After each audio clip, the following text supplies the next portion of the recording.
Viagra sizni bir kechada Gerkules qilib qo'yganidek, ertalab uyg'onsangiz ko'zingizni ko'r, qulog'ingizni kar, hattoki xudo saqlasin, o'limingizga ham sabab bo'lishini bilarmidingiz? Videoni oxirigacha ko'ring, bilib olasiz. Viagra deb ishlatilishimizdan bu yerda maqsad farm sanoati ilmini rivojlanib, bugungi kunda udenafil, vardanafil, tadalafil molekulalar paydo bo'lishiga qaramasdan xalq hali ham aptekaga kirganda yoki o'zaro suhbatlashganda yoki internet orqali qidirganda Viagra nomi bilan qidirganligi uchun video davomida men sizlarga Viagra nomini ishlataman. Qisqacha kelib chiqishi haqidagi tarixni aytib beraman. Juda ham qiziq voqealar bo'lgan. 1991-yil Pfizer dori firmasi Britaniyadagi Sandwich kompaniyasida vazodilatator tadqiqotini olib borgan. Ya'ni qon bosimini pasaytirish uchun vazodilatator ustida tadqiqot olib borgan. Tadqiqotni klinik bosqichlari bo'ladi. Bu ikkinchi, uchinchi bosqichlarida dorini bemorlarga berishgan. Dorini bergandan keyin bemorlar qo'sh tirnoq ichida nojo'ya ta'sirlarni kuzatishgan. Hattoki shunaqa voqea bo'lganki, bemorlar qolgan dorini miqdorini topshirib ketishlari kerak bo'lgan. Ular yashirib uyga olib ketishgan. Ya'ni qo'sh tirnoq ichidagi nojo'ya ta'siri bu sezilarli, kuchli ereksiya kuzatilgan. Shuning uchun dorini topshirmasdan uyga olib ketib, uyda foydalanishgan. Buni tadqiqotchilar kuzatgandan keyin endi yo'nalish boshqa tarafga o'tib ketib qolgan. Ya'ni jinsiy olatni ereksiyasini ta'minlovchi dori sifatida tadqiqot davom etgan. Bu gipotoniyani chaqirish, ya'ni qon bosimini tushirish tadqiqoti to'xtagan va 1998-yil mart oyiga kelganda FDA tomonidan bu doriga dunyodagi birinchi erektil disfunksiyani davolash patenti berilgan. Pfizerda hattoki o'sha paytdagi reklamalarini internetdan qidirib ko'rsalaring bo'ladi. Bo'ldi, erkaklarni asrlar davomida davom etib kelgan kallasidagi impotensiya muammosini revolyutsiyasini qildik biz.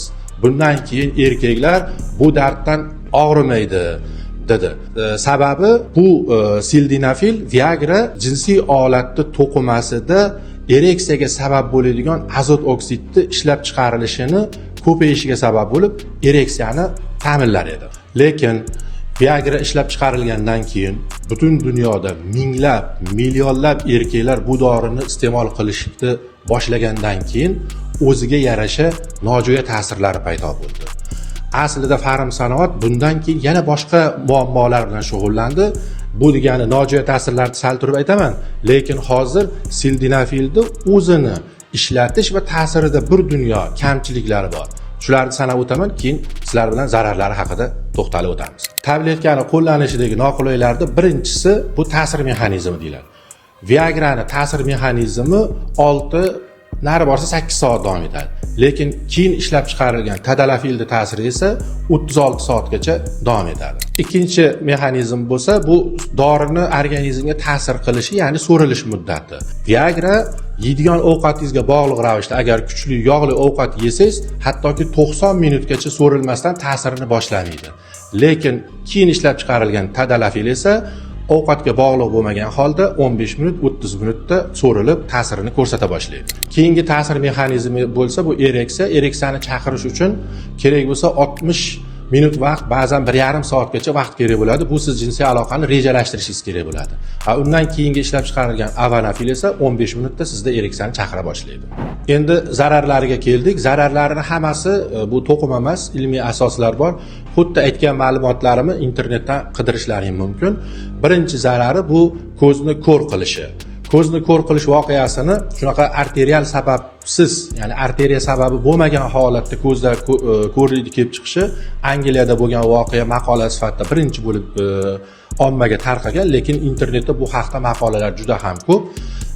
Bitta dozada sildenafilni qabul qiladi yigit, sevgilisi bilan birga ertalab turgan paytda ko'zi ko'rmaydigan holatda uyg'onadi. Bu juda ham katta birinchi zarari hisoblanadi. Ikkinchi zarari bo'lsa, bu quloqni kar qilib qo'yishi. Quloqni kar qilib qo'yilishini sensorinevral sababli, ya'ni nervlarning zararlanishi hisobiga karlikni kelib chiqishi yoki juda ham katta darajada eshitishni pastlashi deyiladi. Buni ham internetdan qidirishlaring mumkin.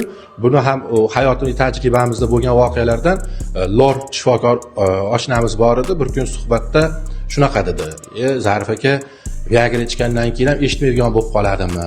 Degdi, albatta bo'lib qoladi. Bundan boshqa mexanizmlari ham bor-ku, sizga endi bu to'qnash kelgan bo'lishi mumkin deb hazilomuz tarzda javob berdi va uni kelib chiqish mexanizmini tushuntirib bergan edi. Uchinchi zarari bu gipotoniya deyiladi. Yurak muskullari qisqara olmay qoladi. To'qimada, muhitda kaliy ionini ko'payib ketib qoladi, chunki bu dorilar kalsiy kanalini bloklaydi. Shuning uchun qisqarish xususiyati yo'qoladi. Buni aytib o'tgan narsalarim internetdan qidirib inglizcha uchraganligi uchun bizni diyorlarda bo'lmaydi degan xato fikrlarga bormanglar.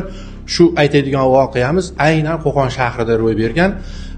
Bir akamiz o'sha o'zini ikkinchi turmush o'rtog'ini uyda bo'lgan va vafot etdi deb tez yordamga telefon qilgan va tez yordam yetib kelishga ulgurmadi deb turib shifokorga zuhum qila boshlagan o'sha yerdagi o'g'illari yoki boshqalar. Shunda shifokor oshxonasida turgan Viagrani dorisini olib chiqib o'rtaga qo'yib, bu Viagrani ta'siridagi bo'lgan o'lim deb o'zini o'sha yerda oqlagan va Viagrani zararligiga bir isboti yoki hissasini qo'shgan bo'lgan. Lekin bu narsa albatta registratura bo'lib turgan paytda o'tkir yurak yetishmovchiligi deb registratsiya qilinadi. Kardiologlar bilan bu masalada suhbatlashganimizda andrologik o'lim hech qayerda registratsiya qilinmaydi, lekin kardiologik o'lim deb hisoblanadi. Shuning uchun kardiologlar orasidagi o'lim miqdori andrologik hisobiga ham yuqori ko'rsatkichlarga ega bo'ladi degan suhbatlarimiz ham bo'lib o'tgan. Bugun sizlarga aytmoqchi bo'lgan zararlarimni 4-siga keldik, lekin internetdan qidirib qarasalar bundan boshqa bir qancha zararlari bor.